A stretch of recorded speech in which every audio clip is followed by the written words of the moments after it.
Hola, muy buenas a todos, bienvenidos. ¿Cómo están? Espero que todo bien. Este es El Ensayo Podcast. Mi nombre es Juan David Flores. Voy a estarlos acompañando hoy con otro artista con el cual queríamos hablar hace tiempo, estábamos detrás de él. Una persona a la cual pues admiro también muchísimo porque pues hemos tenido la oportunidad de colaborar, de trabajar juntos. Y bueno, sin más preámbulos, vamos a presentarlos. Él es Mario Sánchez. Un aplauso, por favor. ¿Qué más, pues, Mario? ¿Cómo estás? ¿Cómo va todo? ¿Qué tal tu día? ¿Qué has hecho hoy? De todo, el aguacero. Bueno, aquí haciendo como un pequeño spoiler, en este preciso momento que estamos grabando se largó un super aguacero, entonces se nos mojó un poquito el invitado, por aquí lo vamos secando con las luces, ¿sí o no? De a poquito. Con el calor humano. con el calor humano. Mario, para comenzar esta conversación, pues la idea de este podcast básicamente es crear puentes con las personas que ven este podcast, que a veces es tan complicado eso de generar como conexión con las audiencias. Yo me imagino que también has sentido un poco esa cuestión. Entonces, quisiera comenzar por el principio. Empecemos desde el inicio. El calentamiento. Decime si no te han puesto a caminar por el espacio, porque a todos nos han puesto a caminar por el espacio, pero hablándolo seriamente, ¿cuáles son esos ejercicios que a vos, Mario, durante tu trayectoria, experiencia, te ha gustado, te ha funcionado en ese momento de poner a la gente a tono en eso que es el ensayo? Llevar el cuerpo al extremo, físicamente llevar el cuerpo al extremo, una cosa muy bárbara, muy Grotowski. Okay. Ese ejercicio de caminar por el espacio, a pesar de ser tan manoseado y tan llevado al chiste, creo que es muy importante. Incluso hay una teoría sobre los viewpoints, sí, en la que se basa precisamente cómo trazar el espacio para poder generar una planimetría. Exacto, una planimetría y una dinámica en la interacción entre actores y el momento de montarla, hacer la puesta en escena. Bueno, o sea que hemos como negreado un poquito el ejercicio, pero bien importante que es. Yo creo que para registrar el espacio es muy fundamental, y para los actores pues conocer el espacio también es fundamental. Entonces eres partidario de caminar por el espacio. Total. ¿Qué otros te han gustado? ¿Qué sueles hacer?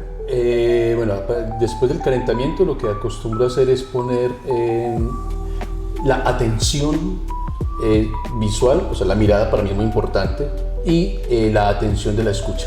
Okay. Entonces hay una cantidad de ejercicios que además uno llega como a transformar o a resignificar en el momento los ejercicios.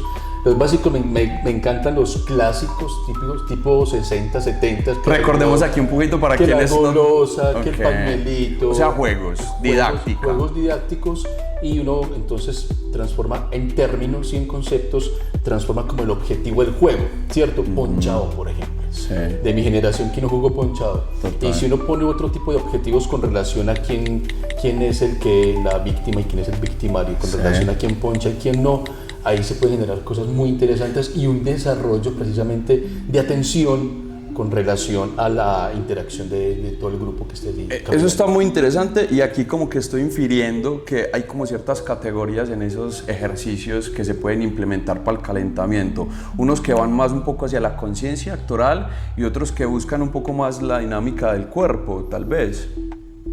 Sí, sin embargo, y lo hago... Me gustan los sin embargo. Sí, sin embargo, y esta anotación la hago porque he trabajado con vos. No vas a echar al agua aquí. No, la categoría, cuando decís categorías, yo la categorización de los ejercicios los hago es a partir de la experiencia posible que tengan quienes están integrando el proceso creativo. Entiendo. Es decir, con vos no hice ese trabajo. No lo recuerdo. No lo hicimos. Pero bueno, porque es que cuando yo camellé con vos, sí, todo un profesional, ya tenés un cuerpo preparado, ya tenés una conciencia espacial. Bueno, y Diego, que valga el saludo. El señor Diego Casas, por favor, saludos a Diego Casas. Entonces, ya entrar en ese tipo, ya ustedes llegaban calientes o llegaban directamente a camerino, incluso los calentamientos eran individuales. Me recuerdo que vos estabas en un sector de la escena y Casas se ponía en otro y después lograban a converger, hacían los repasos de texto, eran a partir de precisamente el proceso final de la obra, que lo que se buscaba, el objetivo de la obra, algunas marcas, etc. Entonces yo creo que la parte de la categoría, más allá de los ejercicios, es como la calidad en preparación. Que ya viene previa. Exacto, esa previa que viene en el actor o en la actriz. Bueno, No sé si eso está muy interesante también. Hablando con respecto a eso que nos estás diciendo, como que me surge, ¿qué tal los elencos poquitos, pequeños? ¿Qué tal los elencos grandes? ¿Cómo te ha ido con eso? ¿Indiferente? No. Sí, para mí es indiferente. Para mí es indiferente. El grupo con la mayor cantidad de integrantes que he camellado ha sido con, no ni muchos, 9 personas. No creas. 9, perdón. 9 personas para cuadrar horario. No. Ese es uno de los grandes dilemas de los ensayos, ¿no te parece? No, con 12. Bueno, es más. Pero sí, el dilema ahí es horarios. Y muy particularmente al grupo que me estoy refiriendo, es un grupo de teatro aficionado, que es un grupo con los que yo trabajo con la Universidad de AFIT, con Madriguera. Entonces hay un compromiso diferente de quienes integraban estos procesos de teatro aficionado en la universidad, porque son unos horarios muy precisos. Sí.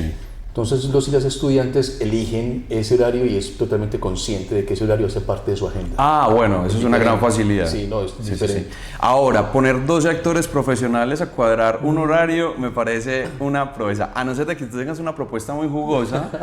No, hay profesionales, sí trabajé con 9, que trabajé con la obra La orgía de Enrique Buenaventura. Sí. Trabajé como, sí, son 9 personajes y dificultades las hubo, porque después de uno salir de la universidad tiene que ser útil a la sociedad, y definitivamente en esta cultura el arte en general y el teatro muy en particular, el teatro no parece ser útil con relación al aporte económico. Entonces todos nos reventamos haciendo una cantidad de cosas, y muy particularmente la profesión, como en el quehacer teatral, es como el lugar del divertimento, del descanso, del aliento. Los ensayos siempre son casi en la noche, y llegaban con jornadas laborales súper densas y llegaban y uy, por fin vamos a hacer teatro. Entonces, qué loco eso, porque eso que tú mencionas, uno a veces puede llegar muy cansado al ensayo y hay un momento donde se cruza ese umbral, un poco del cansancio, y uno ya entra como en cierto modo, que no sé cómo denominar ese modo, creativo tal vez, que es como ya se trasciende el cansancio y hay un gran disfrute pues como en ese encuentro. No, eso sucede, incluso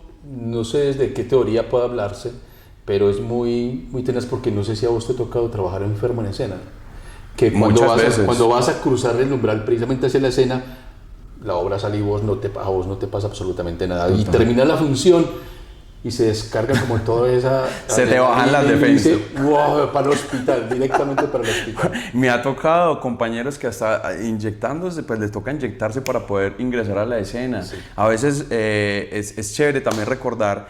Yo lo trato de hacer mucho cada que hacemos el podcast, pero hay un gran esfuerzo, ¿cierto? Este ensayo en el que estamos aquí desarrollando la conversación, digamos que es un momento bastante especial. ¿Vos cuál es tu concepto sobre el ensayo? Para mí lo más importante. Lo más importante. Sí, es para mí lo más importante, además porque es precisamente poner a prueba eso que que llaman ensayo-error. Ensayo-error. Que en el teatro es un lugar común, o una frase de cajón, que en el teatro no hay errores. Pero si vos no pones a prueba eso que estás buscando descubrir, o sobre algo que descubrís en esa construcción de signos, de símbolos, etcétera, si no lo pones a ensayar, ¿cierto? Si no lo pones a prueba, no sabes si funciona o no, ¿cierto? Sí, además que paralelamente a la vida vos todo el tiempo estás poniéndote a prueba, y ese es como un proceso de aprendizaje que se va dando, y en el teatro es netamente consciente, y el ensayo, incluso ese título del texto de leer la repetición de la diferencia, es vos entre más repetís es mucho más diferente lo que vas encontrando, encontrando en el otro. Incluso en las funciones, creo que eso lo tenemos muy claro todos cuando hablamos de cierta madurez de la apuesta, cuando ya las cosas empiezan a surgir y a brotar cosas inconscientemente, ¿cierto? Claro, es orgánico, realmente se hace orgánico, se hace un arte vivo, entre otras acepciones que tiene el quehacer teatral, se hace realmente vivo, vos vivís la escena, y esa particularidad de ser orgánico, de hacerte parte en carne de esa puesta en escena, de ese personaje, de esa situación, hace que no sea igual. Hace que no sea igual. Que no sea igual, ni el ensayo ni la puesta, obviamente. Absolutamente. Bueno, vamos a hacer aquí como una reversa porque a mí me gusta comenzar con esto del ensayo porque creo que nos hace una buena metáfora con el match del concepto del podcast. ¿Cómo inicia tu trayecto, Mario? ¿Cómo inicia ese descubrimiento de la vocación o del encuentro con las artes escénicas en tu caso? En un grupo de teatro aficionado, particularmente me presenté a ese grupo, estaba estudiando y en ese lugar en el que estudiaba había una convocatoria para aficionados, para quien quisiera parchar haciendo teatro, y me presenté y dizque pasé. Dizque pasaste. Y te cambió la vida. No, y a partir de ahí se me tiró así. Pero eso debe ser un chiste, porque de todas maneras, aunque el trayecto de los artistas es un camino de piedras, a veces una carretera destapada, podría decir yo, pues yo no cambiaría esta elección. ¿Tú la cambiarías? En lo absoluto. Y otra cosa es que yo hago parte, aquí debe sonar un pito, ¿cierto? ¡Pip! Gracias, de los privilegiados. Ok. Porque yo me preparé, egresé, hago los posgrados, estoy trabajando y sigo elaborando y sigo trabajando en el teatro. Okay. Todas mis deudas son pagadas con teatro, mi arriendo, mis servicios públicos, la ropa. Sí se puede. Sí se puede. Aquí somos dos testimonios. No. Es duro, pero se puede. Somos unos privilegiados en serio. Totalmente, porque además en otros episodios del ensayo hemos tocado, pero voy a regresar ahorita, pero como hablando sobre esto que nos propones, qué importante que es ese apoyo que nosotros tuvimos, ¿cierto? Como para poder ir a un ensayo, tener ciertas condiciones, por mínimas que fueran, para poder tener esa oportunidad de caminarlo así sea por el espacio. Claro, sin embargo, y no sé si suene a una especie de no estar muy del todo de acuerdo con respecto al apoyo, porque creo que no lo generalizo, solo que cuando tú dices privilegiados, a mí me suena un poco de eso, cuando alguien tiene el soporte, ¿cierto? Como puede que tu familia no tenga mucha plata. Entiendo. Es muy posible. De más, todas las familias de los teatreros normalmente no son familias potentadas, pues. Lo que pasa es que no quiero en ese sentido como invalidar o... No, claro. Ahora, cuando tú dices privilegio, ¿a qué te refieres? No, llegar a ese... No, el privilegio es que yo en este momento estoy haciendo teatro y no he dejado de hacer teatro desde que comencé. Ininterrumpidamente. Exacto. Y yo creo que claramente reconociendo el posible apoyo que uno recibe de familia, de amigos y amigas, de los profesores, yo creo que la voluntad. Sí. Yo creo que hay algo en pedagogía. Pues para lo que sea, obviamente. Claro, a eso me voy a referir. Hay algo en pedagogía donde los profesores o las profesoras lo llaman vocación. Si no tenés esa vocación y no nutrís esa vocación, seguro que difícilmente renuncias a cualquier cosa, claramente. El teatro no es porque sea difícil, sino que lo difícil del quehacer teatral es el contexto cultural y social en el que estamos, porque el quehacer artístico en general sigue siendo una estigmatización, ¿cierto?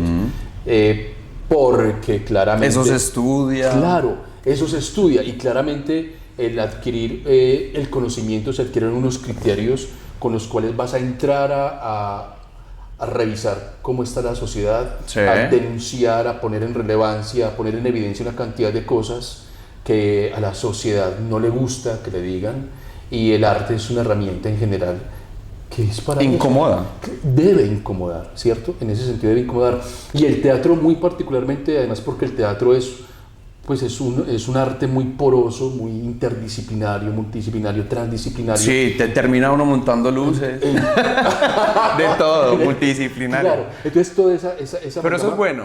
No, eso es buenísimo. Toda esa amalgama que se va dando, esa posibilidad temática, conceptual, estética y técnica que se da en el quehacer teatral, entonces no te permite a vos ningún escape cuando te presentas como un espectador frente a una obra que te está diciendo, hey, esto está sucediendo, porque entre otras cosas, para mí también el proceso creativo, desde cualquier ámbito del arte, en particular del teatro, que es lo que nos contextualiza, es la pregunta, ¿cierto? Vos estás todo el tiempo preguntando, para poder que ese proceso creativo se dé, y preguntarle a la sociedad, y sobre todo las preguntas que se hacen desde el quehacer teatral, no tienen fácilmente una respuesta, porque además las respuestas se dan a partir de una responsabilidad ética, una responsabilidad en valores, Hay una cantidad de cosas que el quehacer teatral Sí. tiene una responsabilidad, que es lo que vos acabas de decir. Ok, yo entiendo claramente lo que tú nos intentas decir y aquí haciendo como una conjetura, ¿cierto? Hablemos de los géneros, ¿cierto? Comedia, tragedia, tragicomedia, absurdo, qué sé yo. Puede que algunos géneros le hagan al público un poco más llevadera esa incomodidad del teatro, por ejemplo. No, yo creo que es una elección de, digamos, del grupo o la compañía, la herramienta que decida usar para su proceso creativo y su expresión artística. Sí. No creo que sea incómodo denunciar políticamente a alguien. Pero ¿no crees que es un poco más cómodo hacerlo desde la comedia, por ejemplo? No. Que la gente puede como No, yo- recibirlo, ¿no? No, yo creo que hay apunto a la responsabilidad porque vamos como al lugar, en este momento en Medellín hay mucho stand-up, ¿cierto? Yo he visto unos stand-up que uno se ríe y dice, qué pena. Porque son unas situaciones que generan en el escenario que uno dice, ay, fue puta. Uno cómo hace para reírse de esa situación tan trágica. Pero ¿será que lo sufres más desde el hecho que eres artista? Porque a veces uno como artista puede ser No, yo creo un que hay poco una- público complejo. No, podemos ir precisamente como al lugar de una de las principales técnicas de creación acá en Colombia, que es la creación colectiva, Sí, que busca precisamente una conciencia social y política en el público. sí. Yo creo que en general el arte y particularmente el teatro busca que el público se haga consciente de cosas. Otra cosa es que en este pueblo sucede que, y es una cuestión cultural, en este momento hay una cantidad de preguntas con relación a que el pueblo vea a alguien que está haciendo algo atroz y decide ponerse detrás de la pantalla para grabarle y no hacer nada. Total. Cierto. Una deshumanización un poco. Totalmente una carencia de empatía profunda. Que lo hemos visto hasta en experimentos sociales, ¿cierto? Sí, Como no, total. se ha vuelto un insumo bastante fértil porque la misma sociedad nos ha anestesiado un poco o nos hemos metido en esa dinámica que ya no es ese sufrimiento, ese soporte, sino a ver, esto lo subo a redes. Claro, entonces en ese sentido creo que hay una responsabilidad por parte de quienes estamos haciendo teatro y es de alguna forma y de cualquier técnica generar conciencia al menos. Que salgas de una obra de teatro con un tema para compartir la cerveza. Que vos como espectador o espectadora salgas de la obra de teatro y tengas un tema Para debatir. Claro, Total. a favor o en contra de la apuesta, a favor o en contra del grupo, a favor o en Yo contra. había sido más light en ese sentido y hablaba de qué rico que ese momento de ir al teatro, ¿cierto? No sea solamente ir a ver la puesta, es encontrémonos, comamos algo, vamos a la puesta, luego conversamos, hay una tertulia y me parece un plan de los más completos para hacer en la cotidianidad porque pues finalmente uno a veces como que se vuelve o entra en esa modalidad de la frivolidad del Claro, medio. y lo otro también es que el teatro ojalá estuviera tanto en la canasta familiar Debería. como el cine, por ejemplo, ¿cierto? O el fútbol. O el fútbol, ¿cierto? Que estuviera que estuviera en la canasta familiar porque ese es Porque un yo les digo, partido. competir contra un partido es una cosa muy difícil. Ahí tengo otra disertación. Y es Dímela, que- por favor. Y es que según lo que vos hagas en el teatro, entras a competir, vos haces en el teatro, o sea, tu creación busca hacia un público objetivo que va a ir a ver fútbol o hacia un público objetivo que va a ir a ver teatro. Bueno, a mí me gustaría que el público objetivo fuese más grande. Quiero decir que, como sucede en otras ciudades, ¿cierto? Porque es real. En otras ciudades, digamos, el plan de ir a teatro es una cosa más, ¿cómo decirlo?, habitual, más cotidiana, hace más parte como de la cultura. Por nombrar algo que aquí lo tenemos cerca, en Bogotá, la gente tiene esa cuestión de ir al teatro normalmente y no es como que, porque a mí me han dicho mucho, por favor, invítame a esas obras, y yo a veces invito y como que, ¿qué pasa ahí, cierto? Sí. Entonces, obvio, es complejo, yo entiendo que son diferentes las competencias, pero qué bueno formar las personas para que esto no sea un dilema y obviamente al asistir a una sala de teatro pues estamos apoyando todo un proyecto, todos esos ensayos, toda esa producción, todo ese maquillaje. ¿Tú qué opinas ahí? Hay una especie de camuflaje con respecto a los términos porque todavía hoy lo escucho, es que mi teatro es exclusivo.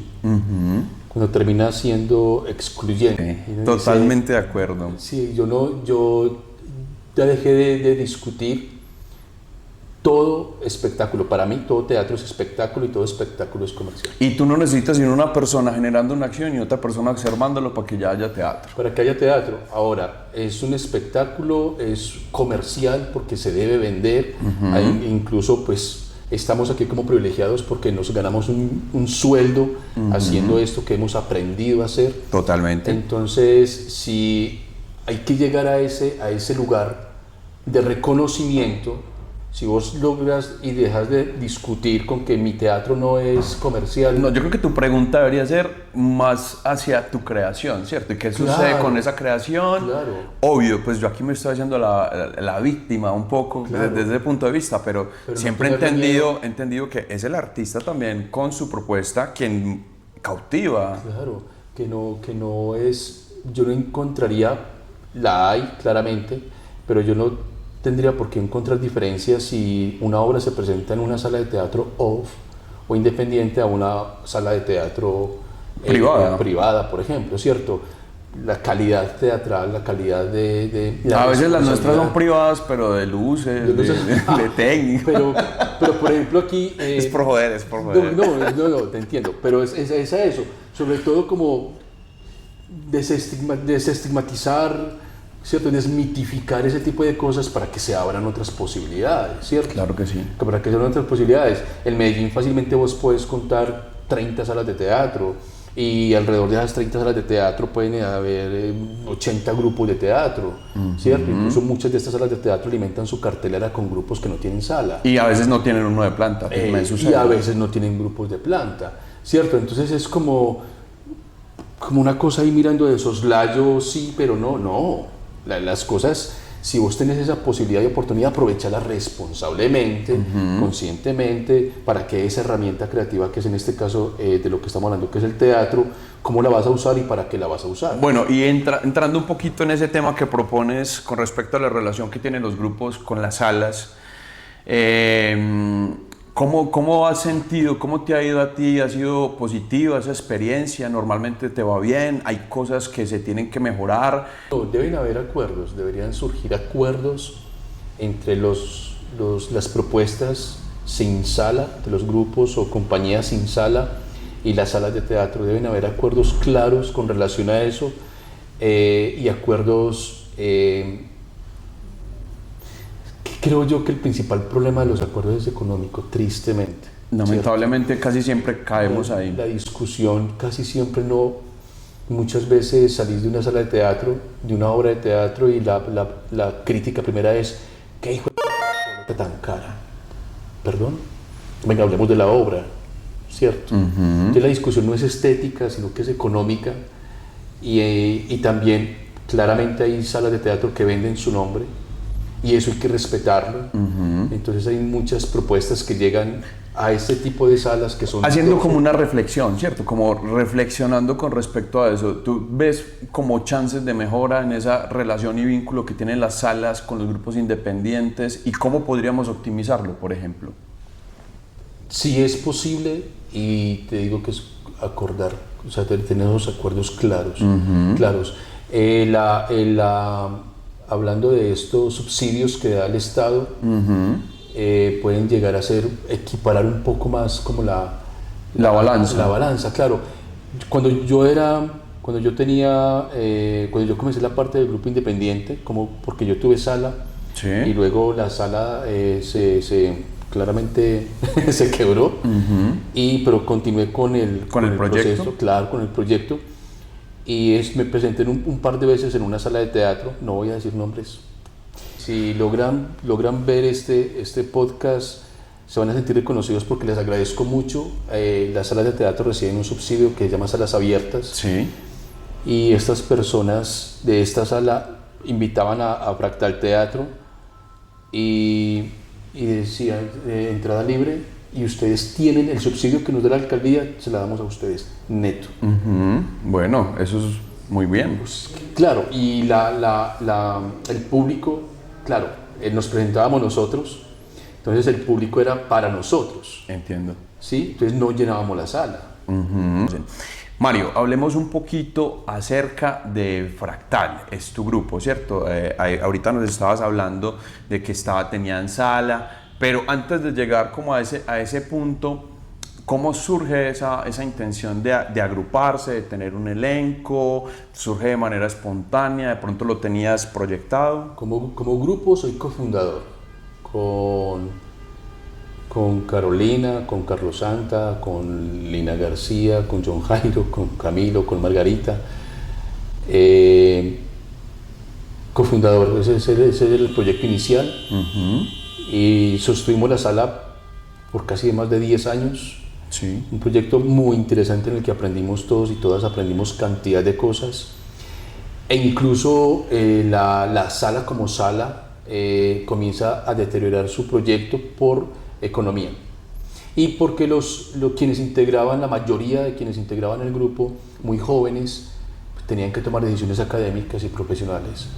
Incluso, por ejemplo, Jairo está en Argentina hace mucho rato ya y allá se hizo profesional. Sí. Margarita igual, no, todos arrancaron a generar sus proyectos individuales, entonces incluso en ese sentido fue que me quedé yo entonces con el nombre y haciendo alusión como que ya no es un grupo, sino que es una compañía en el sentido de que yo ya invito personas, hago el proyecto e invito personas para que hagan parte de ese proyecto bajo la sombrilla de Fractal Teatro. Sí. Entonces sostenemos esta sala todo este tiempo, una experiencia maravillosa en todos los sentidos, con todos los avatares que viene eso de tener una sala de teatro. Termina este proyecto y yo arranco entonces a hacer compañía y se ha dado muy buena recepción, tanto por parte de quienes he invitado, como por parte de los proyectos también. Se ha generado como una especie de lentitud, porque antes montábamos 1 o 2 obras por año, como Fractal Teatro, pero ahora con toda la tranquilidad del mundo de pronto da una por año. Una por año, incluso... Cada 2 años. Sí, no tengo... Depende, sí. No tengo afán, además porque como cuento con invitados e invitadas, entonces debo contar con esos horarios. Eso que hablábamos con ahorita. Otros proyectos, total, ¿cierto? Ellos total. tienen otros proyectos y hay que entrar a poner a dialogar esos lugares, horarios. Económica me parece muy importante la parte económica, ¿cierto?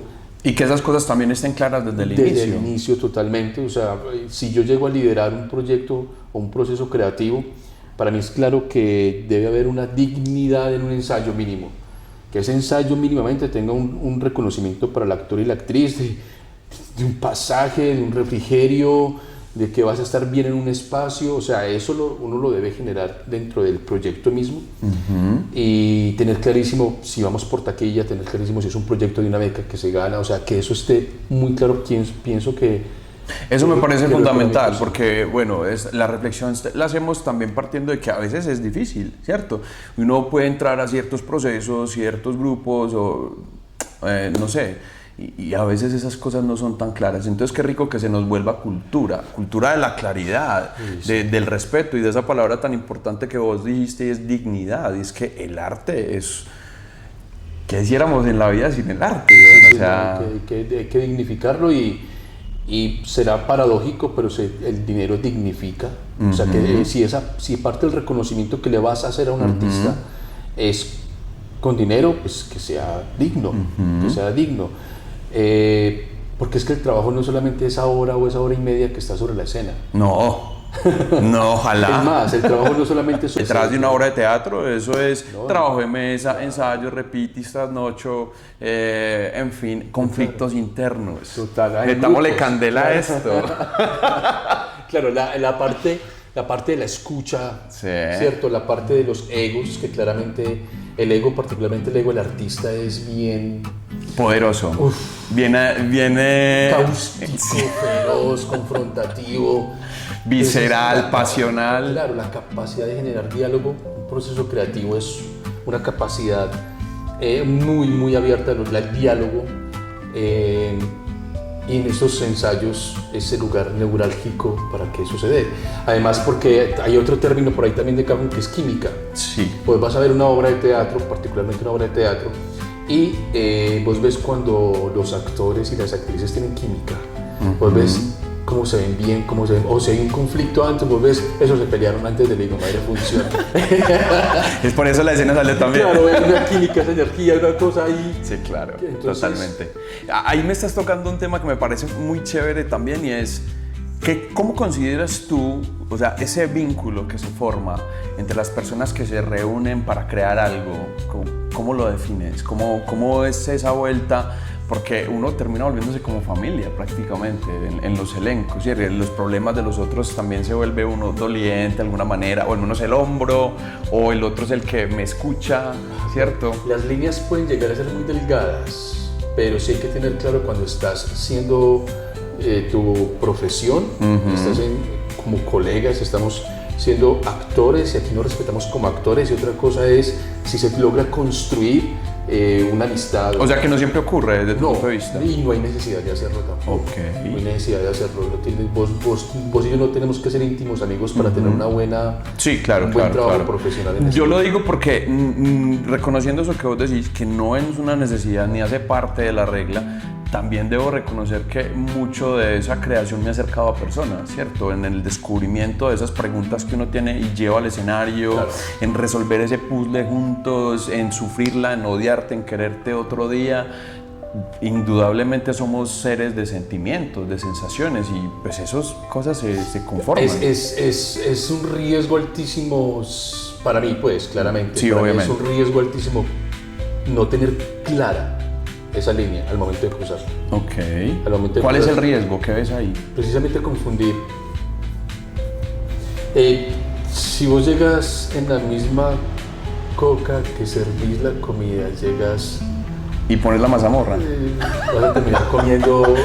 Salpicón antioqueño. Claro, entonces vos tenés que tener claramente, además porque, por ejemplo, y sucede que a partir de esa confianza, por ejemplo, o ese cruce de líneas, también se pueden dar falencias. Entonces, como somos tan amigos, el ensayo llegó tarde, o llegó de esta forma, o hoy no voy, o mi tarea no la hice, pero vos sabes que yo sí soy estudioso, etcétera, entonces no la hago porque son muy...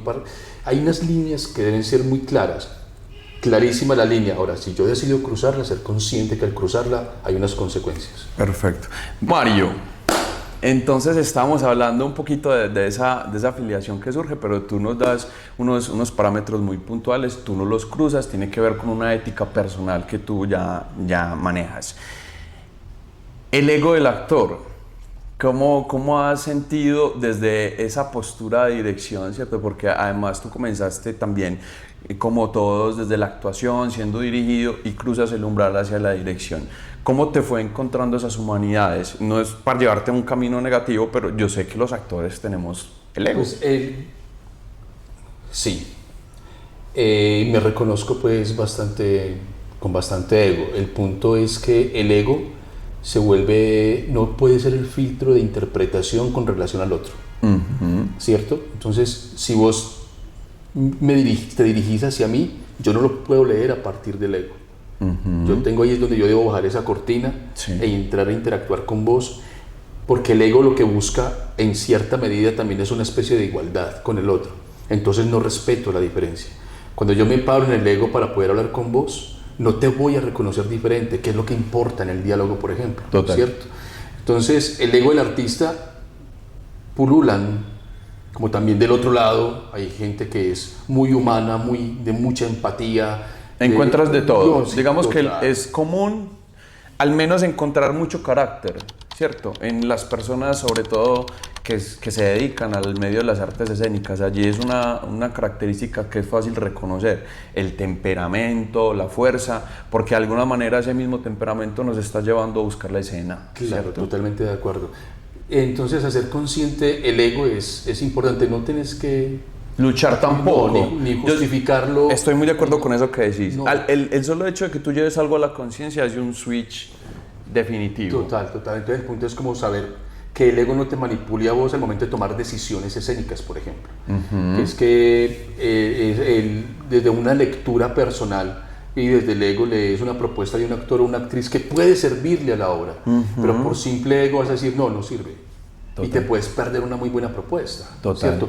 Que es un ejemplo demasiado simple, pero creo que puede puede ilustrar lo que estoy buscando decir. Entonces es como, no justifique, no pelees con el ego, no está bien ahí, pero sí tienes que ser consciente de que esa no debe ser la herramienta para entrar a interactuar con una puesta en escena, que es un diálogo no es la adecuada, porque yo creo que nos pone en un terreno de entredicho de entrada, en un conflicto que es innecesario cuando el conflicto estás en la obra. Exacto. Si el ego es una cosa tuya y ser consciente de ello, incluso ese término de ese ego se puede convertir en carácter al momento de tomar la decisión. Totalmente. Se puede volver una posición entre comillas de frialdad para ser objetivo en el proceso que estás haciendo, porque la investigación requiere objetividad, ¿cierto? Sí. Y los procesos creativos, al ser un proceso de responsable de investigación profunda, entonces si tu ego te permite que eso sea una responsabilidad en la investigación, va a ser una chimba de obra. Totalmente. Entonces, Mario, ¿qué opinas, estando en esta posición de creadores?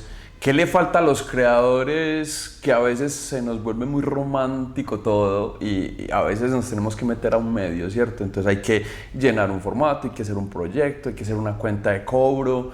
¿Cómo sentís que es esa dinámica del actor? Si todavía hay unas, digamos, posibilidades de mejora en ese aspecto. sí, yo no sé, ahí sí peco pues por ignorante, pero el referente que tengo frente a ellos es que es el sistema. El sistema está funcionando así, el sistema lo han aceptado así, sí, y así lo están trabajando. Otra cosa es que habría que trabajar con quienes elaboran ese tipo de sistemas, que la mayoría de veces quienes elaboran esos sistemas no pertenecen al quehacer teatral, por ejemplo. Y exageran en la burocracia, claro, tal vez. Entonces, en ese sentido, yo creo que es hacer conciencia en quienes están haciendo el sistema, o que la misma población del quehacer escénico, en este caso, haga parte de ese... La escuela, claro, por ejemplo, ¿cierto?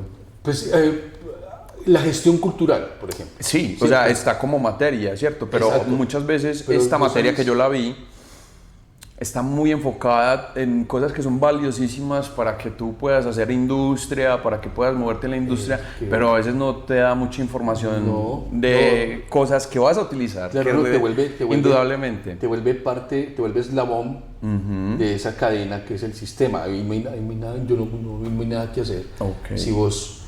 Yo creo que lo único que se puede hacer es, si vos haces parte de ese eslabón, de esa cadena del sistema, es que ese eslabón se diferencie de alguna forma, ¿cierto? Sí. Y ahí voy a referirme literalmente a quienes se roban la plata, por ejemplo.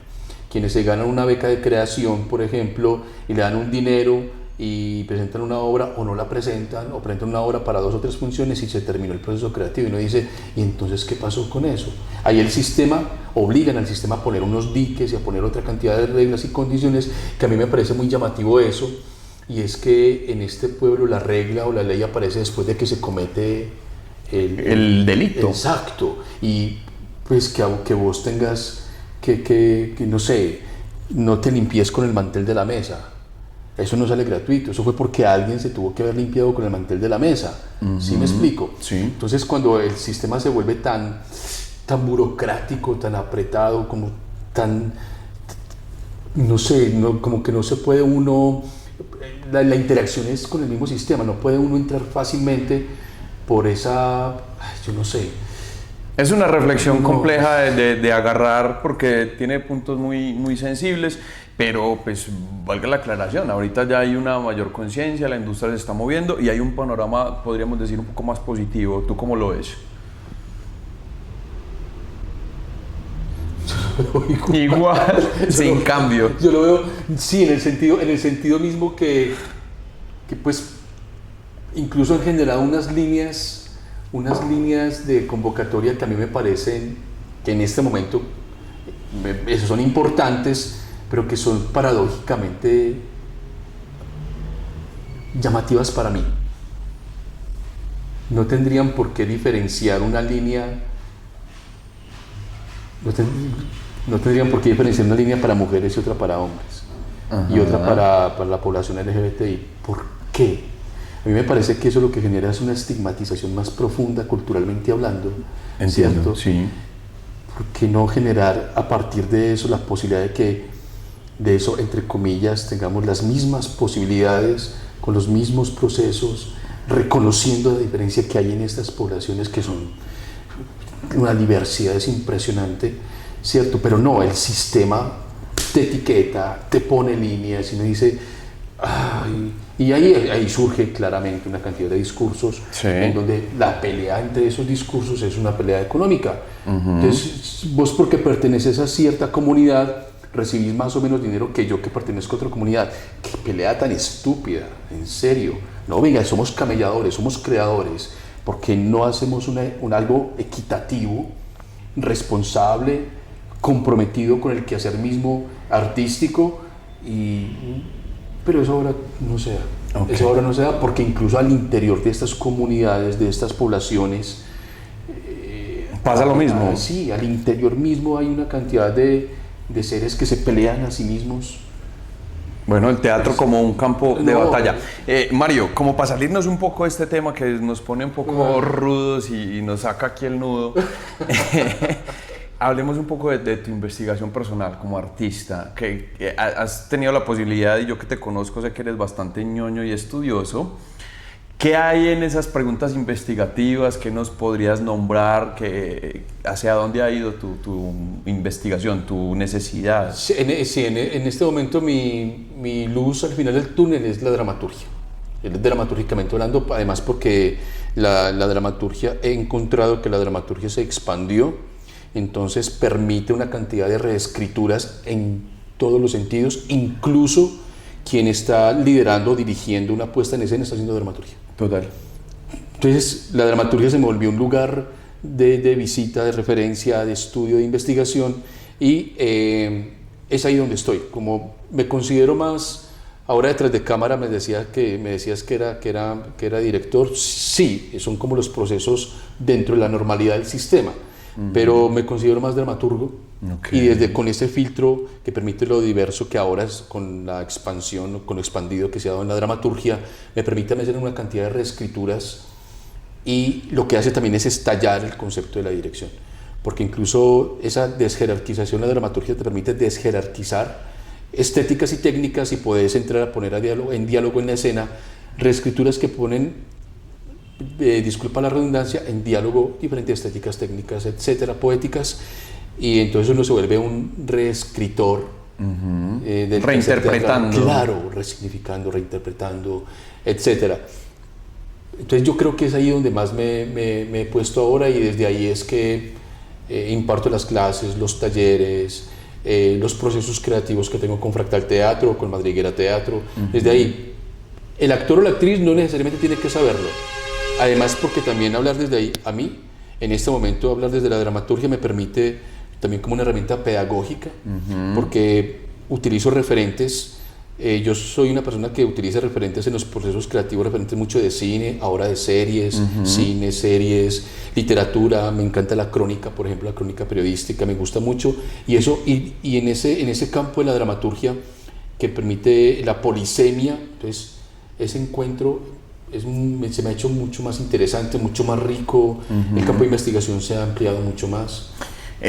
Hablándonos un poquito de eso que has tocado con tus diferentes proyectos y grupos con los que trabajas, ¿cómo surge tu proyecto Neafit? ¿Cuál ha sido la pregunta investigativa, teniendo en cuenta que no es una facultad de arte, sino que es, entiendo yo, chicos que toman estas clases o sacan de sus horarios para ir, pero no es algo que se evalúa, ¿cierto? No es algo... No. Yo con Neafit llevo, con la universidad, con el grupo de Madriguera Teatro, que incluso como Madriguera Teatro, ese nombre está hace como 6 o 7 años. Yo con este grupo creo que este año justo 13 o 14 años. Feliz cumpleaños. Dios te pague. Antes de mí estaba el director de teatro, Farley Velázquez. Él tiene unos cambios a nivel teatral y decide retirarse del grupo de teatro de la Universidad de AFID. Sí. Hay una convocatoria, nos presentamos varias personas y termino elegido. Ese es como el proceso de llegar. Ahora, al interior del proceso es eso, cada semestre hay un cambio de elenco, que eso es brutal, porque entonces... Es un reiniciar. Eso todo el tiempo. Hay quienes se han permanecido mucho. Bueno, eso es chévere porque esos chicos se vuelven anclas para los que llegan. Claro. Y hay otros que he logrado de alguna forma contaminar con el teatro y se retiran del grupo, pero se van a estudiar. ¿Cómo que contaminar? Uy, sí, me encanta. Les hago una inoculación teatral y quedan tan convencidos que me dicen, Mario, no seguimos en el grupo porque me voy a estudiar teatro a Antioquia, me voy a estudiar teatro a Bogotá. Qué Hay bueno. una chica que está en Estados Unidos estudiando artes escénicas. A partir de eso a partir que... del proceso que se hizo en la Universidad de Afid. Qué chévere. Entonces, pues es satisfactorio. Muy digamos. satisfactorio, Sí, claro. claro. Y bueno, los procesos son en ese sentido por la intermitencia de los integrantes. Aparte de eso, además porque es un grupo que siempre está en abierto, la convocatoria todo el tiempo estamos recibiendo gente. Sí. Y hay un filtro anterior que es un semillero, la Universidad de Afid, y ahí debo agradecerle a la Universidad de Afid como universidad privada. Total, tener ese filtro es buenísimo. Y ocupada del quehacer artístico en general. Porque hablando del léxico, ¿cierto? O sea, del léxico que es una de las tantas cosas, pero el solo hecho de que un actor te entienda el término al momento de dirigir puede restarte un montón de tiempo o darte un montón de ganancias. Total. Y eso es Que dame el pie. Eso es... No, y en este tipo de procesos que son aficionados, son unos procesos de mínimo formación de público. Ok. O sea, digamos que por las tablas con las que he trabajado como dirigera teatro han pasado ya más de 50 chicos y chicas. Y yo sé que entre esos 50, por lo menos 35, 40 van a teatro. Van a teatro y van, como lo que acabas de decir, con un criterio, y van con un filtro de lectura y del divertimento, y tienen una decisión objetiva de decir, me gusta este grupo, me gusta esta propuesta, voy a este... Bueno, también el hecho de presentar el grupo se hace su mejor publicidad. Me imagino, ¿cierto? Pues porque a mí en lo personal me pasó que cuando me vinculé inicialmente con el primer grupo de teatro con el que comencé, fue como que, ¿what? ¿Es esto? ¿Qué es esto? Me genera preguntas, quiero estar ahí preguntando, ¿cierto? Entonces es bien interesante poder tener al menos un cultivo, ¿cierto? Algo que nos permita de ahí germinar cosas interesantes. Mario, ¿qué proyectos tienes a futuro? ¿Tienes este año algo entre manos, por ejemplo? Sí, tengo varias cosas. Tengo algo con Madriguera que estrenamos. Voy a hacer aquí la invitación. Sí, la invitación. Y fecha y todo, por favor. Sí, en el próximo mes tenemos el Festival de Teatro Universitario Escénica. Ajá. Y allí siempre nos presentamos, el grupo de teatro de Afid. Este Festival Escénica soy, digamos que cofundador con el maestro con el maestro Mario Martínez, que es director del grupo de teatro Sin Fin Teatro del CES. Okay. Una vez nos encontramos con un tinto y dijimos, vamos a decirle a las universidades Afid y CES que nos paren las cañas y montamos un festival de teatro universitario. Claro, y ya llevan con un trayecto interesante. Creo que este año me disculpará el festival, creo que este año es el séptimo, la octava versión. O sea, 7 años dándole. La Universidad de Afid y CES le dijeron sí. ¿Qué tinto más productivo? Y nosotros es que sí. O sea, ni siquiera estaban... No, nosotros vamos a... Porque uno casi siempre está esperando el no. Que no, cuando dicen sí. Y creo que el año antepasado, se sumó la Escuela de Ingeniería de Antioquia, ¿cierto? Entonces lo tenemos el próximo mes. Y la experiencia ha sido maravillosa, sobre todo porque la base fundamental del objetivo de este festival era reconocer los procesos creativos que se dan al interior de estas instituciones por actores y actrices aficionados. Okay. ¿Cierto? Que nosotros buscamos borrar esa línea lo máximo posible entre lo profesional y lo aficionado. ¿Cómo? Que vos puedes ser profesional por más aficionado que seas. Entiendo. Y entre más aficionado sos, pues más vas a investigar y vas a poder hacer un trabajo profesional. Y a veces encontramos profesionales que no son... No, sí. Total. Entonces uno dice... Hay de todo. Sí, claro. Que vos tengas esta pared llena de títulos y cartones no significa que seas bueno. Y al contrario, no hay nada aquí y sos muy bueno. Sí. Entonces... Finalmente es una certificación. Claro, entonces estos chicos y chicas... verse en una escena, además porque esto debo decirlo, nos presentamos en un teatro de la ciudad, Casa Teatro El Poblado. Sí, ok. ¿Cierto? Y que está muy bien ubicado y es una sala muy bien adecuada. Sala muy bien, exacto. Entonces los pelados y las peladas se sienten en profesionales totalmente. Muchos llegan y es que esto es un camerino. Y en la sala, y el público allá y... No, es que nunca había conocido. ¡Qué emoción! No, ya con eso salvamos el festival. Total. Ya hemos salvado el festival. Ya hay un logro grandísimo. Y hemos generado apertura para traer grupos por fuera de Antioquia. Okay. Un grupo de Bogotá. Qué bien. Tenemos también un grupo que lo llamamos profesional, que es un grupo que abre el festival. Este año lo abre La Parla. Qué bien. Con el último. He escuchado bastantes cosas de ese grupo. Sí, interesante. Hay que verlo. En este momento están en un proceso muy chimba, Qué bien. muy propositivo, muy interesante temáticamente y estéticamente hablando. Ellos abren el festival este año y ese mismo grupo, dentro de la invitación, decimos que en un taller a los pelados y las peladas del Festival de Teatro Aficionado. Entonces nos la estamos jugando. Diferentes maneras para relacionarse y todo en un mismo tópico, que es las artes escénicas, Sí, ¿cierto? Y el otro proyecto en el que estoy para este año es con Fractal Teatro, que la información es reservada, ¿cierto? Pero ¿Qué se puede contar? Se dirán cosas. ¿Qué se dirá? Se dirán cosas.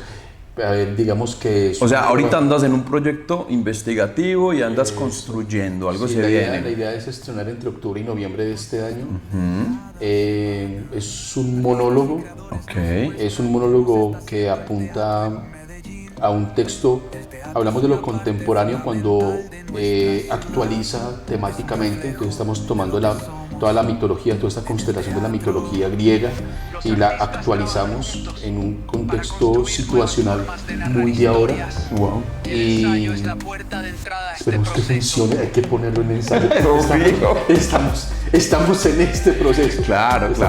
Y este espacio el objetivo es seguir, o sea, ahorita empezamos con perfiles, pero quién sabe dónde iremos a terminar en este espacio para dialogar. Lo que incluso aprovecho para desearte lo mejor del mundo. Muchas gracias. Muchas gracias a ti por aceptar la invitación. Muy bacán. Es fundamental poder acercar a los creadores con el público y ese es, digamos que, nuestro objetivo y nuestra misión. Lo hacen dos en una, en Carambola. Muy bacano, muy bueno. Agradecerte a vos mucho, a Carolina y a Carlos que hacen parte de este proyecto. Bueno, con Caro y con Carlos estamos también de montaje. Claro. Estamos de montaje. Y ahí fue como el switch para salir. Sí, claro, muy bacano. Agradecer a todas las personas que se pillen el podcast, el ensayo, y lo critiquen, lo comenten, le hagan sugerencias de todo tipo, porque en el ensayo hay mucho. Y mándenos amor también. Claro, en el ensayo hay de todo, entonces muy bacano y nada, como que todo el tiempo es estar en ensayo y en apertura de ensayo todo el tiempo. Claro que sí. Pues no, Mario, yo te agradezco de nuevo la invitación. Muy interesante escucharte en la dinámica que nos planteamos, las reflexiones que surgen de tu parte. No dejo de reconocer el creador incansable que sos, ¿cierto? Y que siempre has tenido una postura muy crítica. Eso me parece genial porque a veces nos quedamos en lo cómodo y hay que mirar, hay que observar y hay que tratar de mejorar. Entonces, pues nada, yo te agradezco muchísimo. A todas las personas que estén viendo el podcast, pues por favor, les recomendamos que busquen a Fractal Teatro. ¿Cómo lo encuentran en redes? Así lo encuentran en redes. Fractal, más fácil no se puede. En Instagram, Facebook y ahora X, lo que era Twitter antes. Perfecto. Bueno, entonces ahí queda la invitación para que ustedes también tengan la tarea entre ceja y ceja y es seguir buscando los creadores, seguir conociendo todas esas historias fascinantes que hay detrás de la creación y los seres humanos tan impresionantes que uno puede encontrar. A ustedes un agradecimiento por habernos acompañado. Nos vemos en una próxima. Esto era El Ensayo Podcast. Chao.